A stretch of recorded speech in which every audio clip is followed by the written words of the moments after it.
Hello, everybody. This is Mickey Clayton, the coach, and we're here with the Claflin Athletic Show with another exciting guest. And this week's episode, we have a young lady that needs no introduction to the students at Claflin. They all know her. They want to get involved in her classes. And we have Dr. Karina Liles. Doc, welcome to the show. Hi, thank you. Tell us a little bit about what you're doing. I know that you're a Claflin, not Claflin graduate, went to Spelman and got your PhD right there in the state. You're from South Carolina. Tell people a little bit about your background and what you do. Okay, sounds great.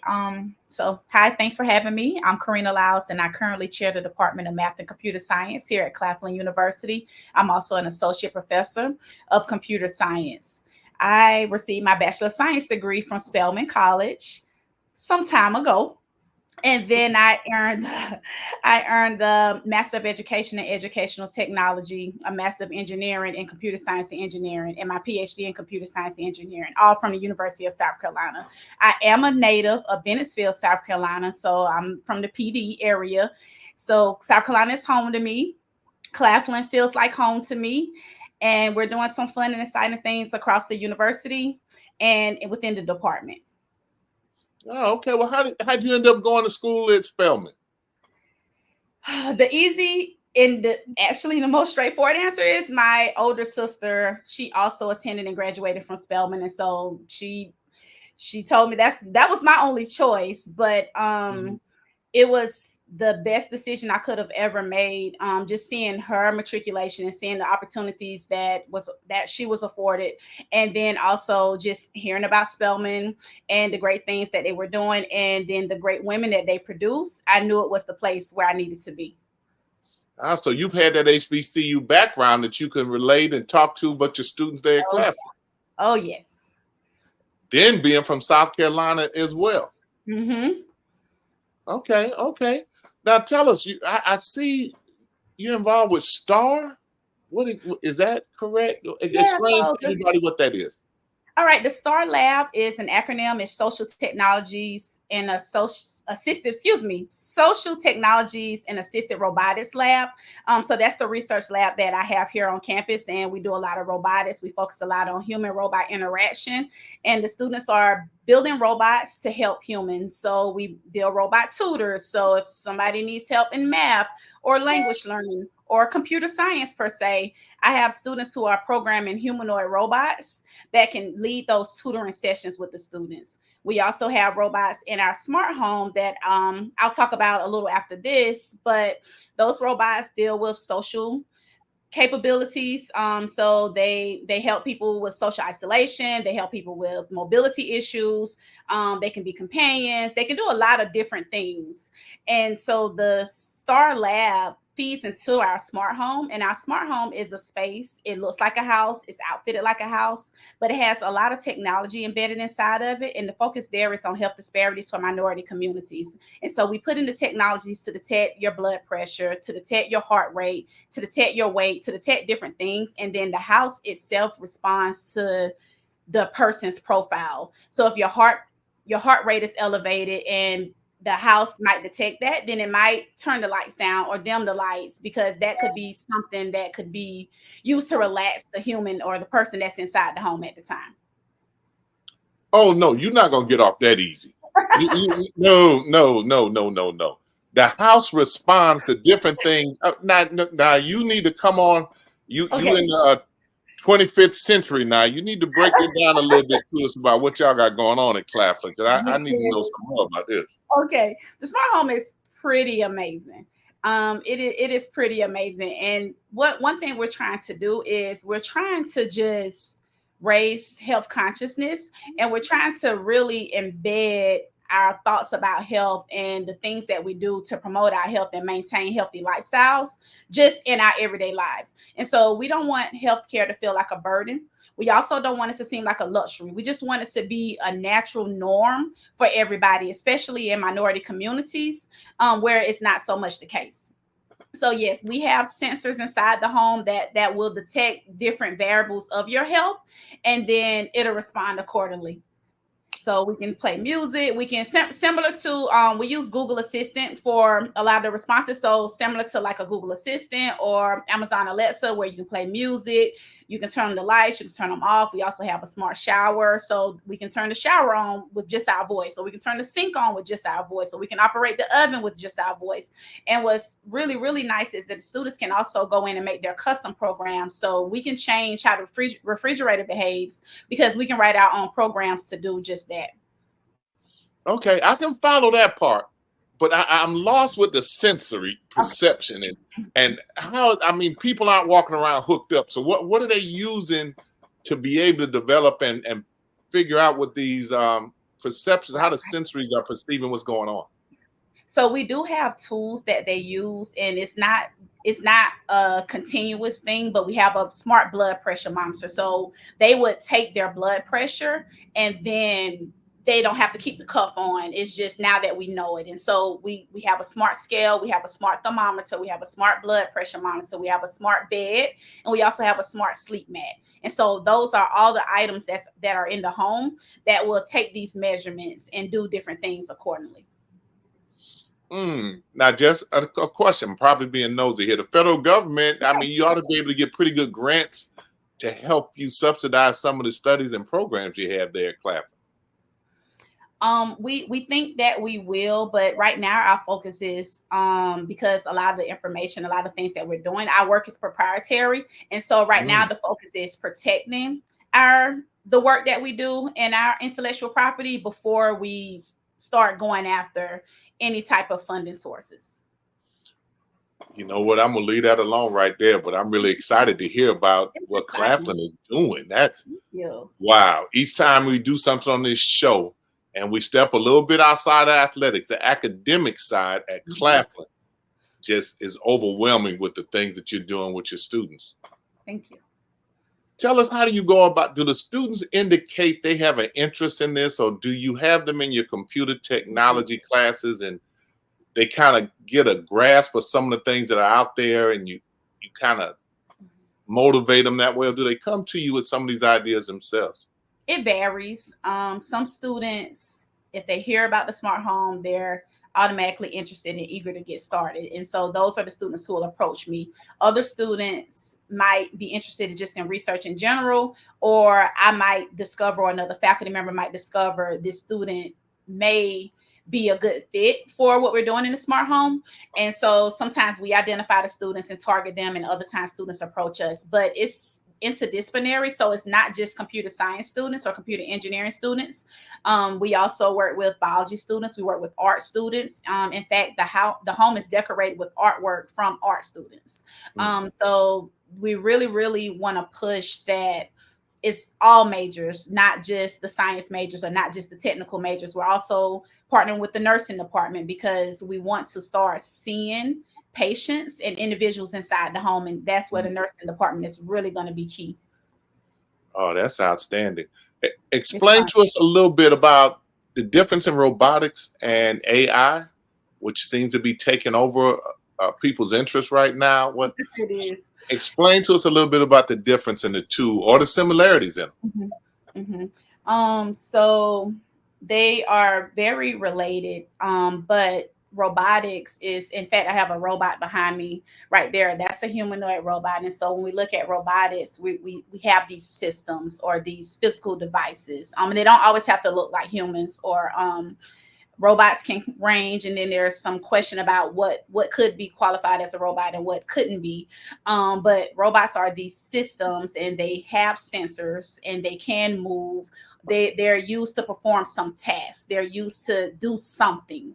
And robots have been around for a very long time. Artificial intelligence also has been around for a very long time, and so it's nice to couple robotics and artificial intelligence, because then now you have a robot that can think on its own. So you don't have to have artificial intelligence or AI to use a robot, but the two coupled together makes it much more powerful, because now you're getting to more robust decision making, more more on the spot actions, and that's what makes the AI makes the robotics stronger. Now, once upon a time, there was AI, artificial intelligence, that was, we call it traditional. I refer to it as traditional AI, because that's what we have been using over the years. Now, what's recently sprung up is something called generative AI, and that's what's really, really taken a steep turn in where we are with in the field. And so generative AI is, it has the capability of creating its own content. So when we start looking at traditional AI is only following patterns. It's only taking information that's already available and doing something with it. Now, this generative AI does something a little differently because now it can create things on its own.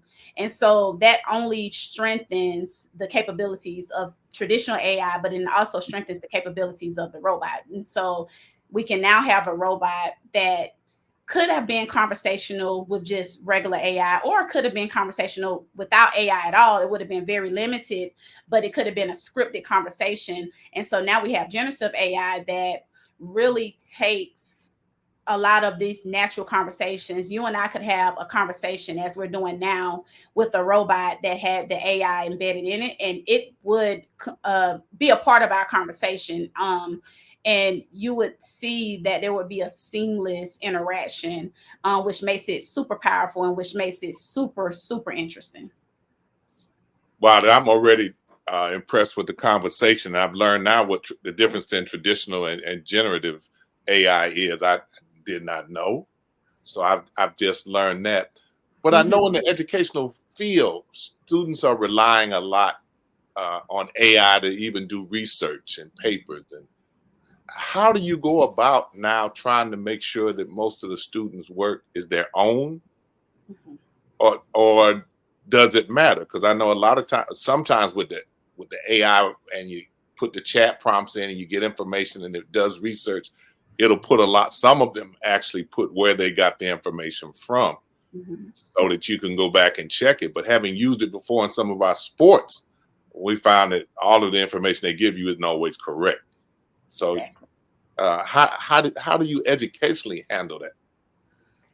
This has been a huge topic, and I think Claflin did a really good job of getting in the forefront and understanding what's going on. In fact, I'm a part of the task force. I co-chair the task force that we have here as we just try to keep up with what's happening with AI in the academic community. And so we have given faculty 3 options, and it just kind of varies by the class. And so some classes might prohibit AI completely. You will see this a lot in a lot of our English classes, because they want to make sure that students are able to write their own papers and come up with their own thoughts. And one way they combat it is now students have to do more in-class assignments versus going outside the classroom, because then they can be monitored.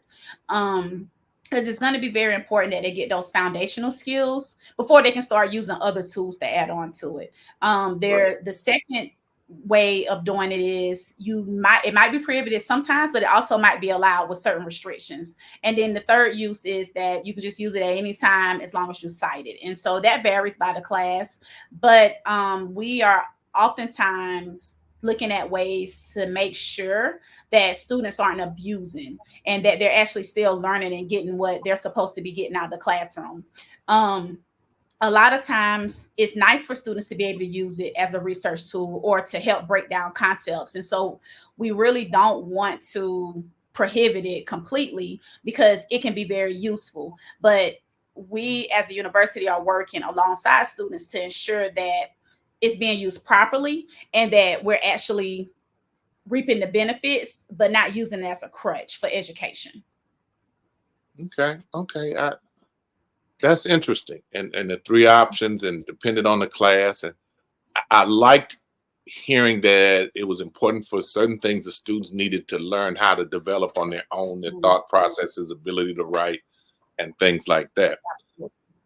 Now, I remember at Florida A&M, we had a very concerned or athletically involved computer guy who did a lot of work, and he came to athletics years ago with some information and developing formats to help do an analysis and things like that. It was almost 20 years ago. He was so far ahead of it that we almost kind of scoffed at Dr. Mason when he came to us.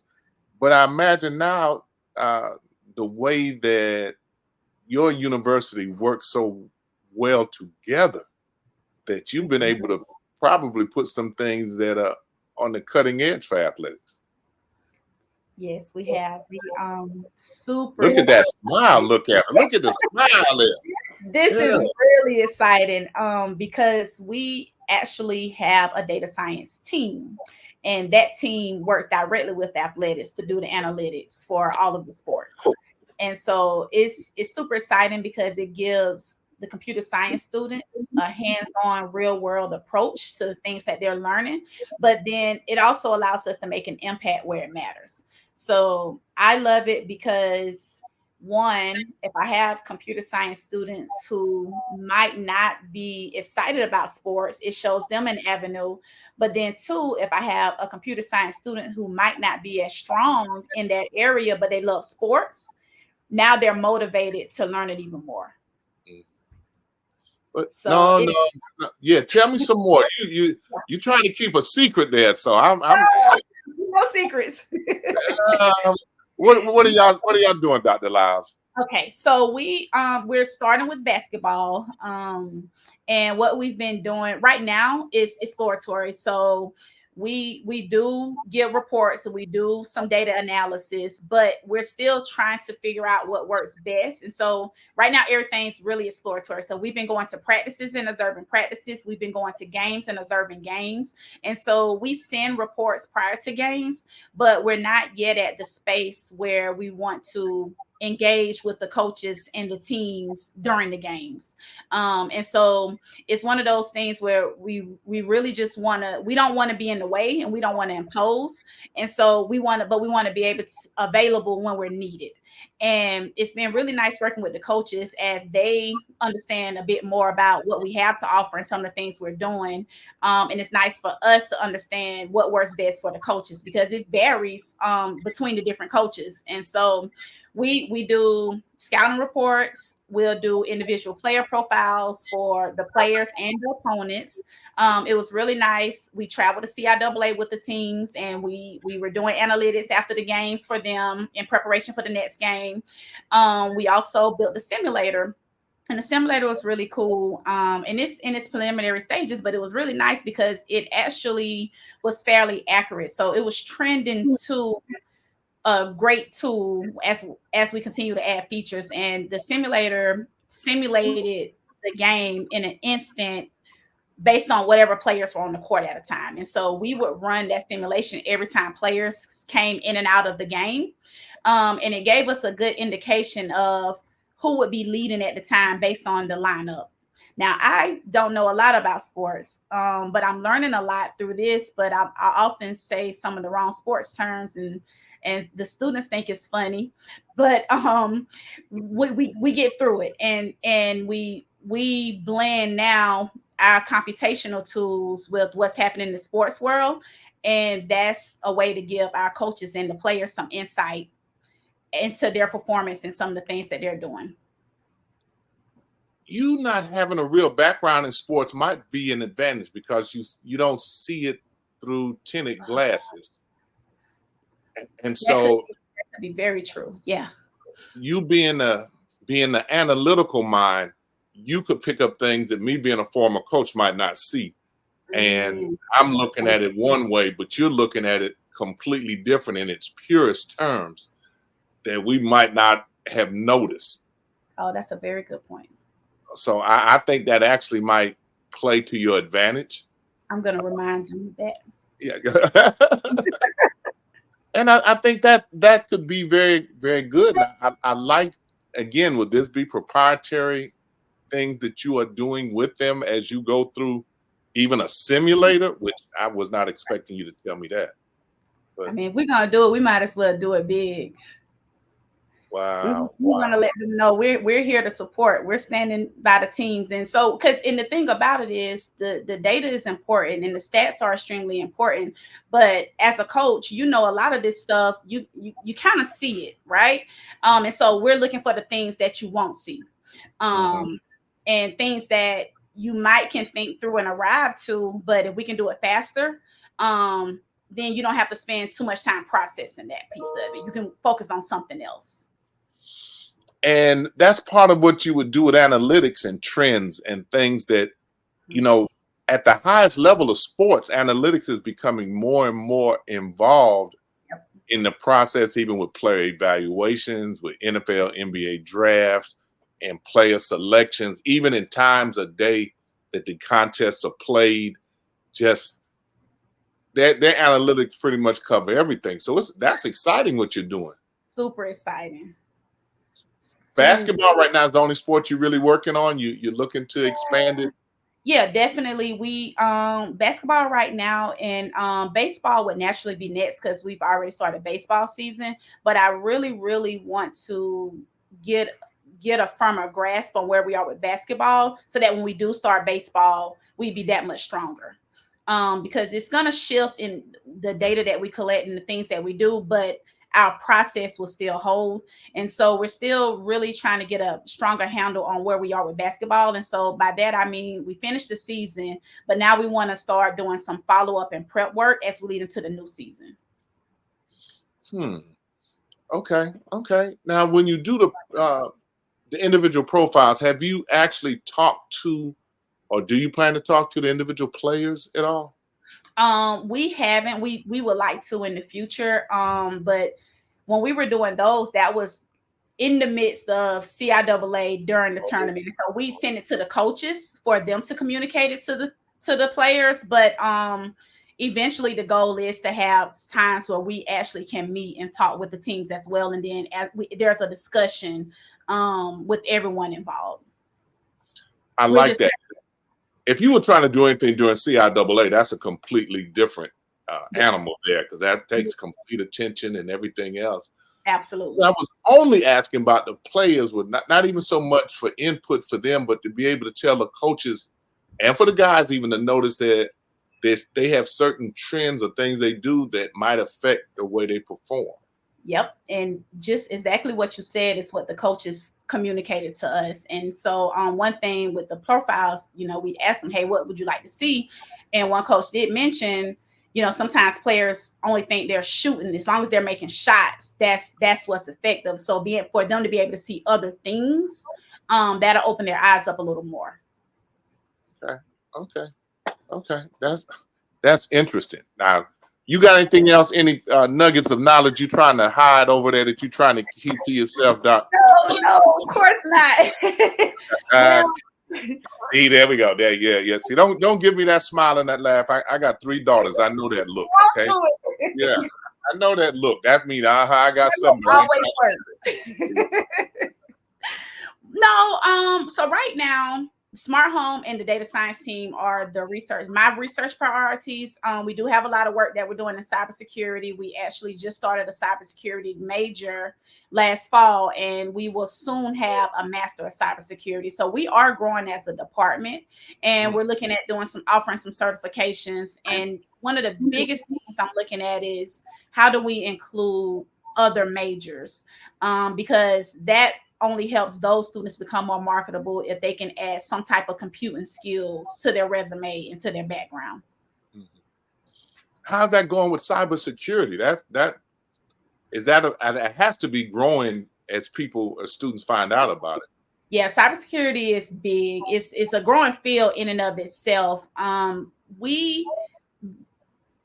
started a major. We do have some students who are already enrolled, but the computer science degree and the cybersecurity degree are very similar up to about sophomore year. So we won't really see much of the changes, I should say, until next year, because right now it doesn't really feel different to students, although they are competing in cybersecurity competitions.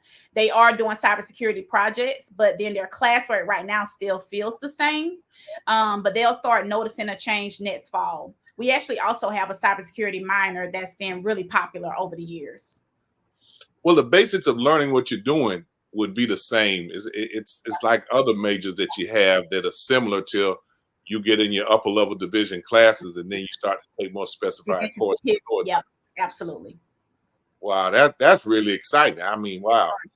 Every time I turn around, Y'all over there at Claflin, y'all doing something. We're trying. Well, Doc, I appreciate you taking the time, and especially though y'all can't tell it was really on short notice that we were able to get Dr. Liles to come on and talk to us. But as you see, she speaks easily. I mean, she, I guess that's that Spelman in her, and I like the fact that a lot of your faculty are HBCU grads. I mean, that makes them aware of what the students are going through in the mission at Claflin. We can connect to our students, and it's fun. So we'll get out and we'll step and stroll where we can, and a little limited, but we try to have fun with the students as well. So it's nice. Well, Dr. Liles, I appreciate you. Anything you want to say in closing? No, this was a great show. Thanks for having me. I'm looking forward to my next episode. You have an open invitation to attend anytime. When I visit Claflin again, I have to get over and see the house and things that you're doing, so that we can get some pictures and be able to document a lot of it that we can put out. Absolutely. And let more and more people know about this side of Claflin and what y'all are doing. Yep. Please. Dr. Liles, I appreciate you being on. And INSiiGHTS family, Claflin Panther family, we appreciate y'all. And I know that you have to be proud. All Claflin alum, there you go. Proud of what's going on at Claflin. Dr. Liles, thank you for being a part. Thank you. It was a pleasure. Right now, we have a few programs, fitness programs, from yoga to high impact to spin class. So I'm trying to make sure that all the equipment is up to date.